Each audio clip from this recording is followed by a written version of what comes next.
Okay, good morning. We're down here in a place called Colin, which is a karting track off the motorway to Belfast, and it's an absolutely fabulous venue. I can't believe I've been out and walked the track, and it's unbelievable. We're going to have great fun here, and there's going to be some great fun, thrills and spills. But I'm not really here today to talk about the track. I'm here to talk about something that I think anybody in motorsport, if you mention the word the Iona Special, they will know what you're talking about. Pierce Cahill and Iona Airways, and this particular car that we're here to have a look at today is I suppose it's part of our heritage now, and it's an icon in motorsport. And I could go on all day about it, because anybody that has anything to do with motorsport will certainly know about the Iona Special. But it's now back in Ireland thanks to Ed Cassidy, and I'm going to ask, because I've no doubt whatsoever there is a scale or a story attached to it. So I'm going to have a word with Ed now, and maybe he'll give us the story behind it. Ed, how are you doing, and good morning to you? Good morning, how are you? Good to see you.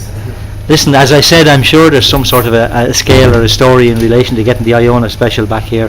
So, well, from when I was very young, I've heard stories about the Iona Special, because Pierce Cahill is Aoife's uncle, and I heard various stories, so I always had a love for the car, and came over to Ireland in 2003 for the yard run, and then went to England, and the owner wanted to sell it, but unfortunately he died, and the car was then tied up in probate. I heard then that the court case was imminent, so I drove to England, had a look at the car, and thank you. And I put in a bid for it to the attorney in the States. I was informed then that the bid was accepted, and I was delighted because it said the deposit.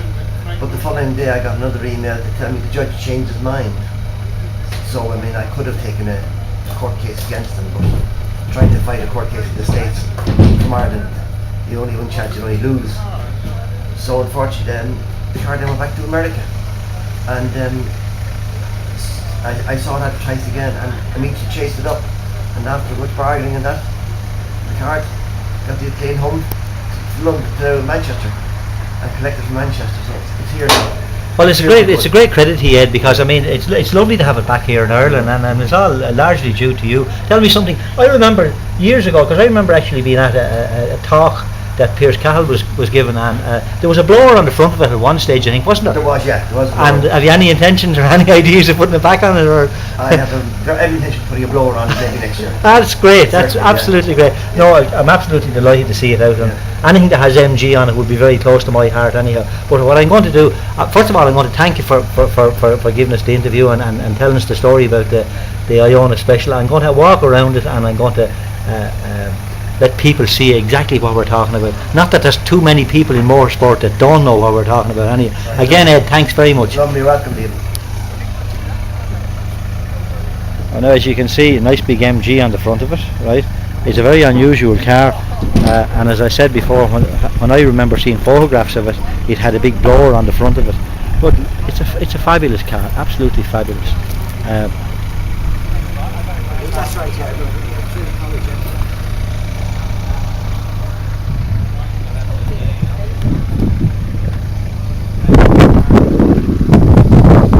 Real modern day take-off steering wheel. I don't think Pierce Cahill will be too happy with that now somehow or another. We'll have to do something about that now. Twin tanks and all, huh?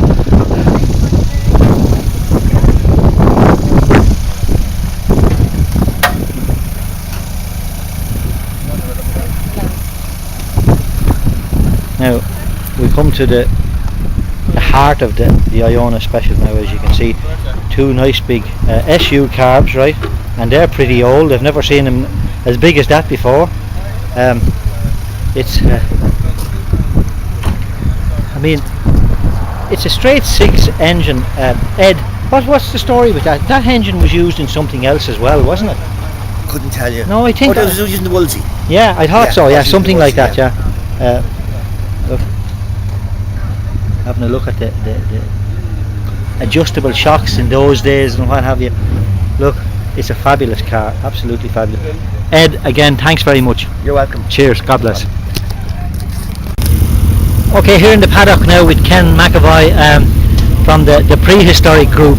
And I'm just wondering, Ken, what's it like for you little Austin 7 out there? Well, it's been a battle all weekend, Liam, with electrical problems, but finally it looks like I'm beginning to get the thing going, and at the moment there's less than a second separating all the P55 cars on handicap, so it's all to play for the last 2 runs. Okay, it'll be interesting to see. It will. Thanks, Ken. Cheers. Bye. Oh, someone coming down here, yellow car. Is that 41 or 40? That's Liam's car, isn't it?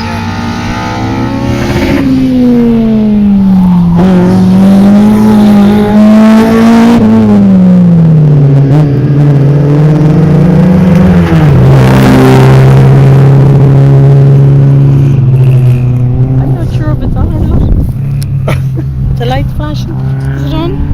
I have no idea about these Hate these things. Quite honest with you now.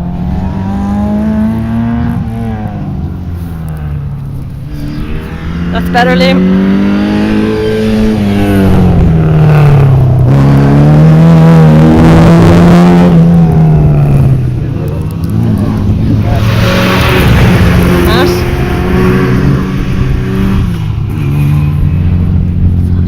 That's a good spot. Because you have the sunlight on them as well there, you know. It's very hard to see the car. Can't see it. I can't see it.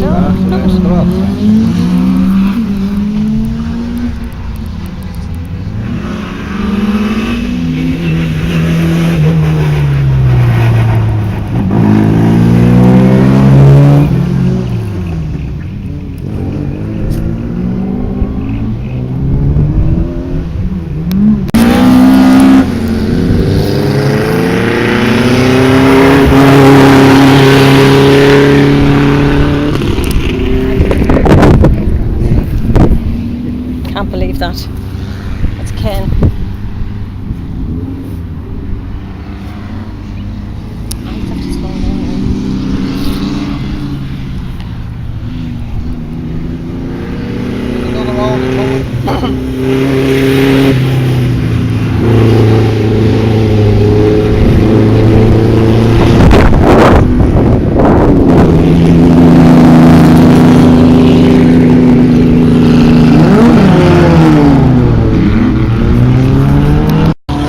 That's it, yeah.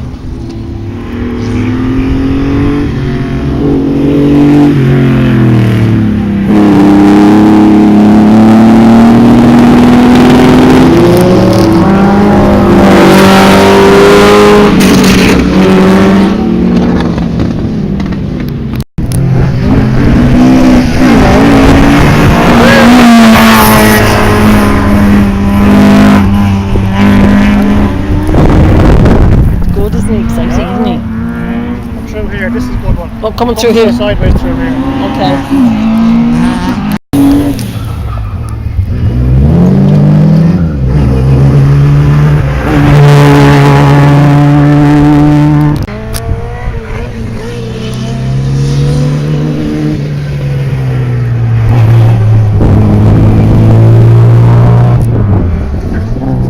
Nothing spectacular about it. Let's get him on.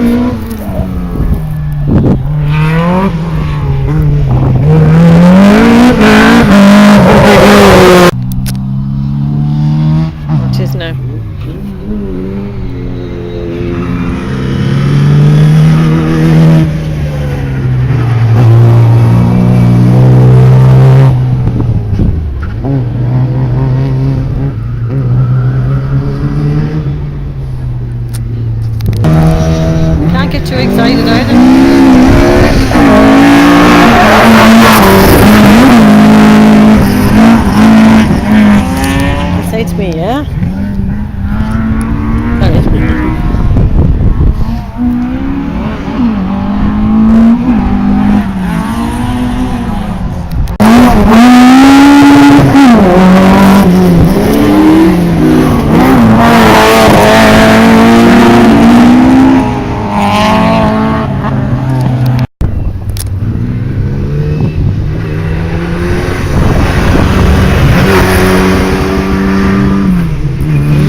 Look.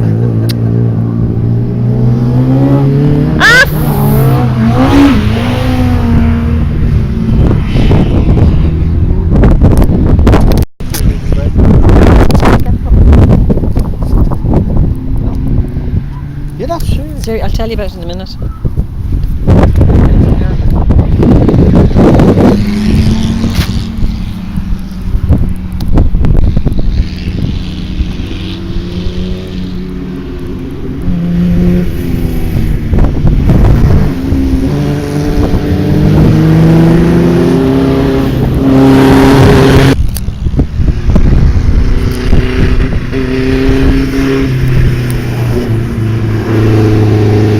Hold tight, Ken.